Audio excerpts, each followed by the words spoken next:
Howdy, my name's Rainfall. I have not uploaded in quite a while, and it's a very good reason for that. There's no cell phone signal on this job site. I haven't uploaded a vent video since the elementary school job that I was working at before I came out here to this warehouse job.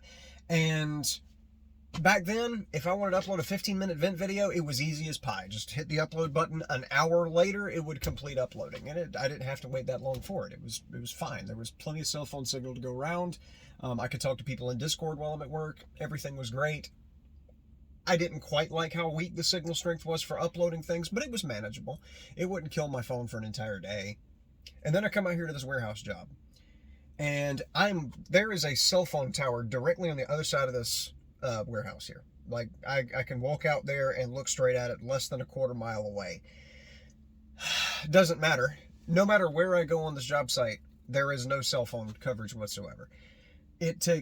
Whenever I would upload some shorts, I tried to upload some shorts while I was out here for a 60-second short. It would take about 2 hours to upload because the signal out here is so garbage. That is a 5G tower right over there. Doesn't matter. Because of the way that these buildings are built, it's completely saps the cell phone signal. You ever wonder why you go into the back of like a retail store, supermarket, something like that, and you just completely drop signal? It is because there is rebar in the walls, the concrete walls of that building, and all those metal joists up top.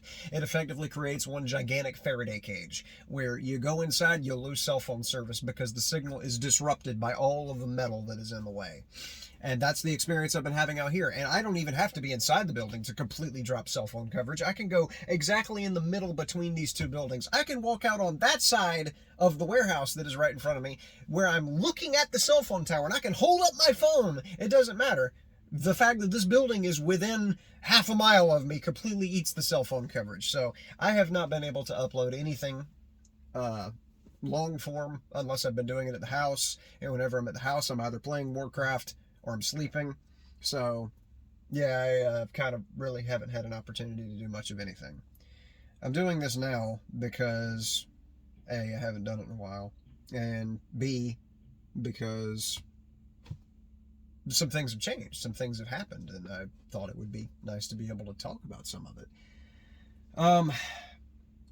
Obviously I changed job sites. I really enjoy this job site. I've been out here for several months. I've uploaded multiple shorts while I've been out here, so it's not been, this is not new.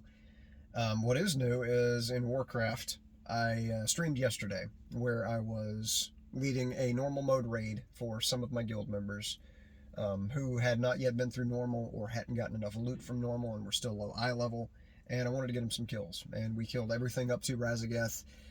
Everybody was tired of it by the time we got to Raszageth. I did not feel like teaching everybody the mechanics over again. So we just went ahead and dissolved it after Broodmaster Diurna, and everybody was fine with it. We got what we came for. We got some kills, we got some gear, everybody was happy.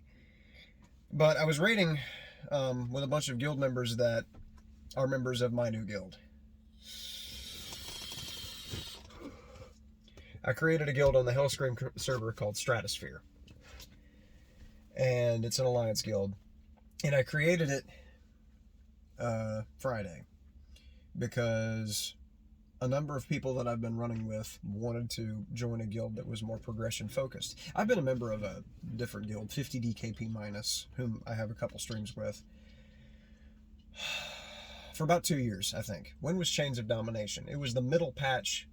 The middle patch of Shadowlands was whenever I first joined them and started raiding with them, and I want to say that was 2 years ago. I don't know. Shadowlands was such a blur. But started raiding with them back then, got my AOTC in against Sylvanas, and enjoyed working with them, enjoyed raiding with them, enjoyed spending time and hanging out, because they're just they're a good bunch of people. They're very nice. Their leaders are very kind. And so it was a good guild to run with. But the issue was the progression was slow, and over time I became more and more competitive and became more ambitious, because I realized, I got my AOTC the first season that I actually started raiding seriously. I got my KSM the first season that I actually pushed KSM seriously.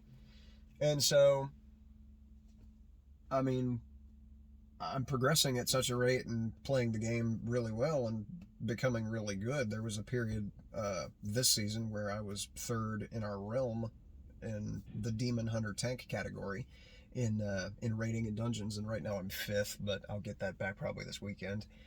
And so as I became better, I started realizing more and more that the other people in the guild were not progressing at the same rate that I was, and they were falling further and further behind. Best example I can give being this raid tier, where I had already killed Razageth normal mode while my guild was still progging Taros. And then they got their normal Razageth kill. I had already killed Heroic Kurog. So the line of progression was really, really slow, and the mechanical incompetency was unbearable. Wiping over and over again to a boss that I had killed 5 or 6 times with a group that I had made completely out of random pugs who had never killed the boss before, just creating a pug group, inviting everybody to a Discord and talking them through the fight because I'm a raid leader, and I'm a very good one. And I was able to get kills for random strangers who I didn't know what mixed bag I was getting. I didn't have to kick anybody. I didn't have to boot anybody. I didn't have to ask anybody to leave. Everybody just did what I asked them to do. They did it very well, and they got through the fight. The example yesterday, I brought a group of a bunch of random people, many of whom were too low of eye level. We had a warlock that was 362, and we dragged him all the way from the beginning. I don't remember when he had to leave, but he did very well. He didn't die a bunch. We just did we did the fights the way they needed to be done, and that was an issue that was lacking in my previous guild. And so, as best as I could, I went ahead and created a different guild, my guild, Stratosphere, and left as cleanly and as graciously as I could. I knew that I could probably take out the vast majority of the player base within that guild, and I absolutely did not want to do that. Those people had given me a place to play for however long Chains of Domination has been, and I appreciated it and appreciated the help that they gave me. So I wanted to make sure that I left with a clean reputation and without completely obliterating their capacity to raid, because I knew I had the capacity to do that. One thing that isn't very obvious by my YouTube, you can't really see it through the videos that I do, unassuming as I may seem, people enjoy playing the game with me, and people will tend to follow me where I go, because I am very good at the game, and I'm also very good at leading a group, and I'm willing to carry lower players and teach them how to play the game and give them gear whenever they need it. And so I knew that I had the capacity to take out most of the upper echelon of that guild's raiding team. I did not want to do that, and I expressed to all of the people who wound up messaging me after I /G quit from that guild, if they were going to follow me, to please only do so on alts, because I didn't want to take out that guild. I did not want to repay their kindness with evil. And so while a number of them did come over on alts, some of them did leave and bring their mains over. And that created quite a stir and a snafu within that guild. And they booted me from not just the Discord, because I was in their Discord still, and they kicked me out of their Discord whenever they saw that a grand number of their members were leaving to come follow me to Stratosphere. They removed all of my alts from their guild. It's unfortunate, because I really wanted to keep a good relationship with them, and I realized that they lost most of their more mechanically competent players, but I didn't mean for that to happen. And while I had, expressed that I wanted people to join on alts, some people decided that it was better for them to go ahead and take their mains out and progress with me as I was progressing at a faster pace. And so, although I did not intend to leave with hard feelings being had, I cannot control what other people do with their characters. I can only tell them, please maintain a good relationship with the previous guild and bring an alt to my guild. But I would completely understand if somebody just got fed up with wiping over and over again to a boss that does not deserve to be wiped to, and want to move their main to greener pastures, follow the strong horse, as the saying goes.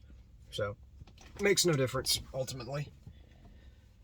But I am sad that we had to leave on such a note. I don't like burning bridges, even if the bridges lead nowhere. Still prefer to maintain good relationships where I can. But thus far it's worked out well. We killed Heroic Kurog. Got a number of pulls on Heroic Dathia. So we've gotten one of the more difficult bosses out of the way, and now we're progging a more difficult boss. Dathia on Heroic is quite a bother. Requires a very specific comp with a number of Death Knights involved to pull all of the ads together. But we'll get it this weekend probably. So that was a whole lot of talking about Warcraft. It's been 10 minutes and I've been talking about nothing but Warcraft, because that's been the main thing for me lately, is going to work, doing my job, coming home, playing WoW, going to bed. And that has been the cycle of my life for the most part. However, astute people who may be continuing to watch this even up until this point may notice that I'm in a different truck. The reason I'm in this other truck is because my truck has been totaled. I smashed into a deer on December 16th, 2 days before I was supposed to start my Christmas vacation.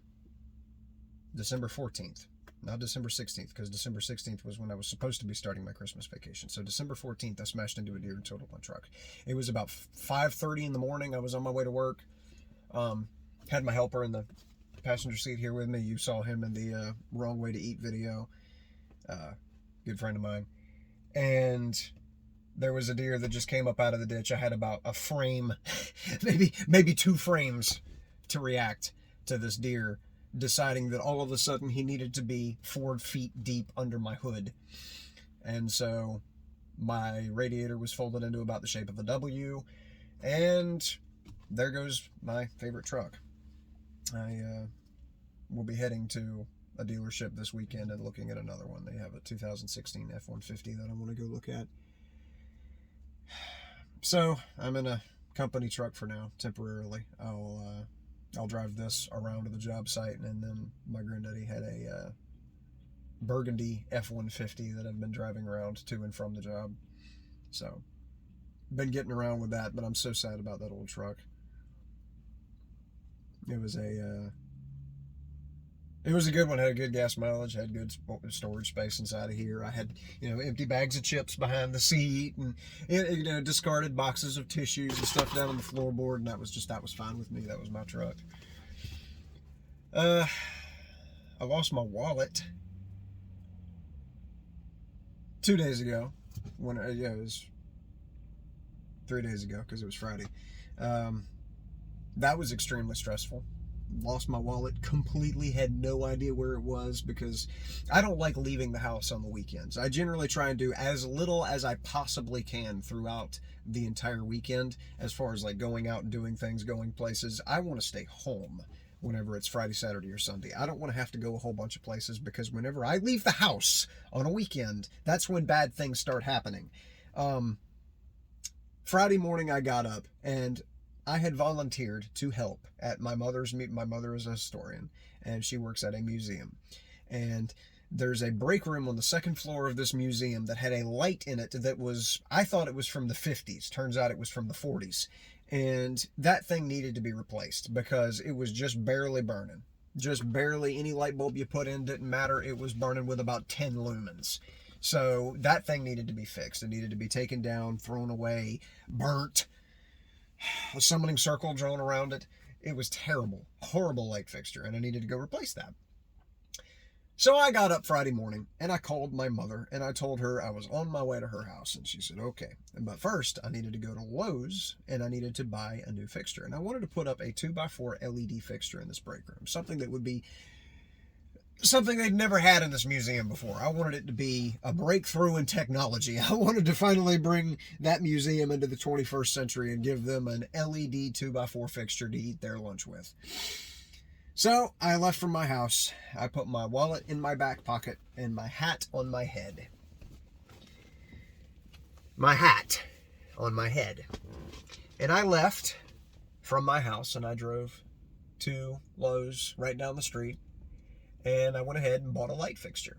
It was an LED 2x4 fixture, just like what I wanted. And it was about $90. And there was also a fixture that I needed to go to my grandmother's house and replace afterwards. And she had a fixture in her pantry that wasn't functioning properly. It had something wrong with it. You pulled the string and the light didn't turn off. Like, it was just stuck on, and the only way to turn it off was to unscrew the light bulb. So I went ahead and bought another fixture for her pantry. It took about $5. And some bulbs. I went to the cash register, scanned my items, about $120. And I pulled out my wallet.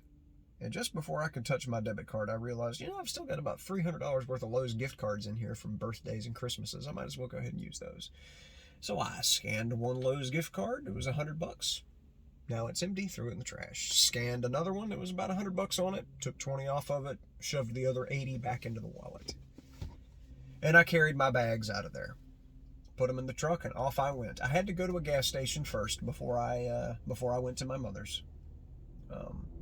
There's a bunch of gas stations in Savannah, but I always like going to the in-market stations because I'm set in my ways. Okay, I'm brand loyal. I know that there's Parker's and BP's and Shells and all that kind of stuff around. I just always go to in-market. But I went to in-mark. I got my gas in both tanks because my grandfather's truck is a 2-tank vehicle. And I left from there having bought myself a drink and some chips inside the store. And I got to my mother's house, and I parked in the driveway. Went inside her house, took off my hat, and I hugged her. And I said, "Good morning, how you doing? Everything good? Ready to go?" We hopped in her Navigator, and off we went. Went to the museum, and we got to the museum, and there was one of the researchers was already there. She'd unlocked the place, turned on the heater for some reason in Savannah. And so it was about 80 degrees inside that building. I was already getting mad because of how hot it was in there. It took us forever to find the circuit breaker panel. We finally found it and turned off the breaker. And went upstairs, found that abomination of a fixture hanging from that ceiling. Took it down, beat all the cobwebs and the spiders off of it, and just slapped up the new one, and it worked out perfectly. Now, while I was up there on the stepladder trying to replace this fixture,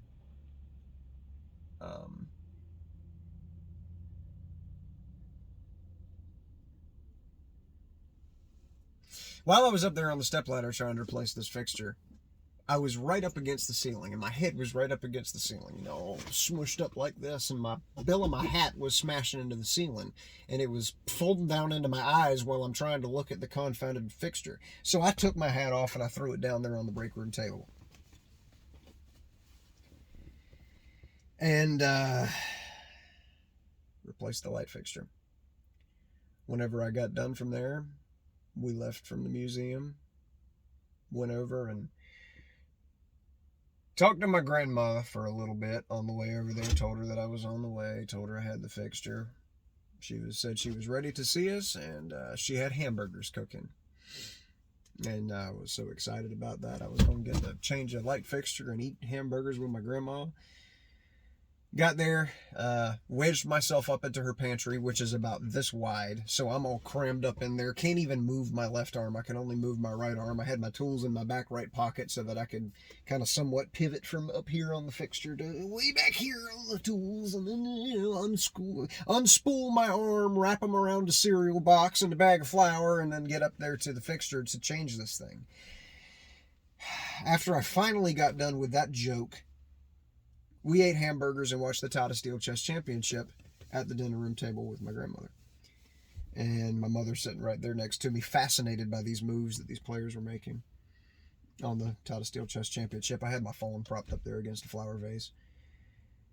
And whenever we got done with that, hugged my grandmother goodbye, thanked her so much for the hamburger. She said she thanked me for the pantry light being fixed. Now she could finally turn it off. And we left from there and went back to my mom's house. And as we were passing through, she just punched in the numbers on the front gate to open the gate to go in the yard. And as we were passing through that gate, I realized that my behind felt a little light. I noticed an oddly absent heavy weight in my back left pocket. She stopped in the driveway right there in front of the garage door. And I hopped out, and I did not have my wallet in my back pocket.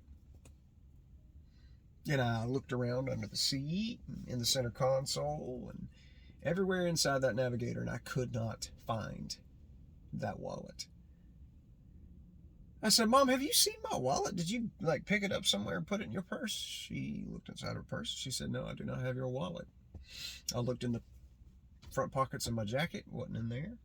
Looked up under the seat again, glove compartment, on the ground underneath the vehicle in case it was sitting on my lap and I stepped out and dropped it off my lap. Nowhere. I looked in my truck. Wasn't in my truck.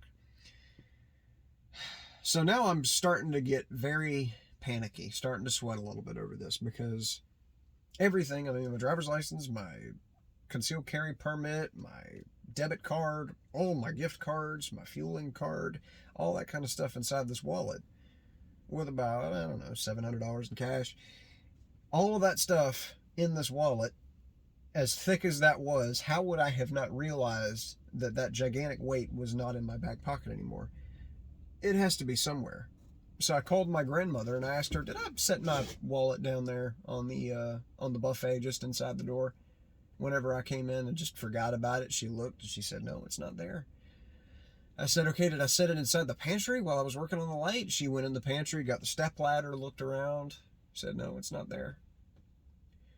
So I hung up from my grandmother and I called that Lowe's that I had gone to that morning and wasn't there. No, nobody turned in a brown wallet. I called the museum. That researcher was still there. Asked her to go up to the second floor. Wasn't there. Asked her to go down there, look at the breaker panel. Nobody knew where my wallet was. I called that gas station and they don't even have a phone. I could not even get a hold of that gas station.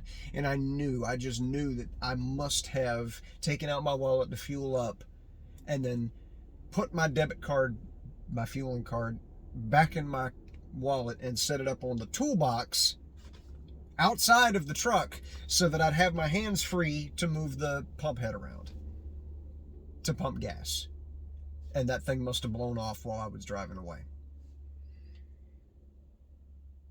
And I was so sad. My dad had just gotten home while I was trying to investigate and sitting there with my head in my hands trying to backtrack and figure out where would I have set my wallet down? When was the last time that I knew that I had it? And he came up to me and he said, well, good morning, Rain. Y'all get that light fixture figured out? I said, yes, sir. I didn't know you knew I was doing that this morning. He said, yeah, your mama sent me the picture of you, you just put up the fixture in that museum. And he showed me the picture. And there I was back at the museum that morning, standing at the bottom of the stepladder, smiling and pointing up at that fixture. And in that picture, I was wearing my hat. Now, if you'll remember, I told you the hat was going to be important. You remember, whenever I first climbed up that stepladder, I was bashing my hat into the ceiling, and I took it off and threw it on the chair, or on the table, rather. So the fact that I had my hat back on meant that I must have put it back on whenever I got done with the light and was putting it on, getting ready to go. And then I remembered exactly where my wallet was. I called up my grandmother, and I said, Grandma, you missed my wallet. She said, what do you mean? I looked everywhere. It's not here. I said, would you go and look on the fireplace and tell me if my hat with my wallet is on that fireplace? And she walked over there, and sure enough, there was my hat with my wallet stuffed down in the hat sitting on the fireplace. I left from my mama's house and drove straight to my grandmother. Carefully as I could, because I didn't want to get pulled over driving around without a wallet, because that would just not look correct. And I knew that it was there because ever since I was 9 years old and first started going over to my grandfather and my grandmother's house to help my grandfather repairing pool pumps and well pumps and all that sort of thing that we always did, I would always wear my little Atlanta Braves baseball cap that I had that I loved because I loved watching the Atlanta Braves. And I had a ball cap, and anytime that I would go over there to their house to help them with motors, I would set my ball cap and anything that I had in my pockets, whether it was the house key or markers or Pokemon cards or whatever it might have been, I would set them in that hat so that I did not have them in my pockets weighing me down and smushing up against my supple skin. So I knew 20 years later my hat with my wallet would wind up being in the same spot that I'd set it. Everything that I had brought over to their house for so long. And sure enough, there it was. So my wallet was saved, as was my entire life. I cannot imagine losing that wallet. My goodness. And I've got it somewhere here. Where's my wallet?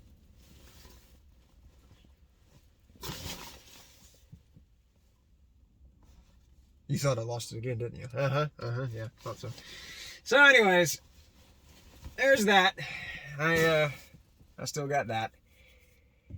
Other than that, nothing really notable has happened much. Christmas came and went. I still haven't taken down my Christmas tree. As I said in the one video about the time Santa Claus tried to sell me a Christmas tree, I love Christmas trees. I hate taking them down. It always makes me very sad to take them down, but I got to do that at some point because my power bill right now is a little too high from all those lights being on. But I'm going to revisit AEOG in Arma 3. Probably this coming weekend, but definitely sometime soon. If not this weekend, then another one. Because I haven't played on that server in quite a while, and I've been playing nothing but Warcraft and occasionally 7 Days to Die and Icarus for quite a while. I need a change of pace, and I'm not going to build a base or form a clan or anything as committed as I used to do in AEOG and as I did in the Rainy Nights playlist. I'm not going to do that again. I'll just goof around. Texted Aura. I always played with Aura whenever I was on AEOG. Good friend. Good teammate. He wanted to get me back into it, so I'm going to give it another shot this weekend, see if I can't get with him and get some goofiness done. But with that being said, it is 5 minutes after 12. And this video, if I try and upload it now, because of it being about 27 minutes long, is going to take the rest of the work day to get fully uploaded. So nothing really substantial. Nothing really to vent about besides just what's been happening lately. The purest form of vent video. And other than that, see y'all later on.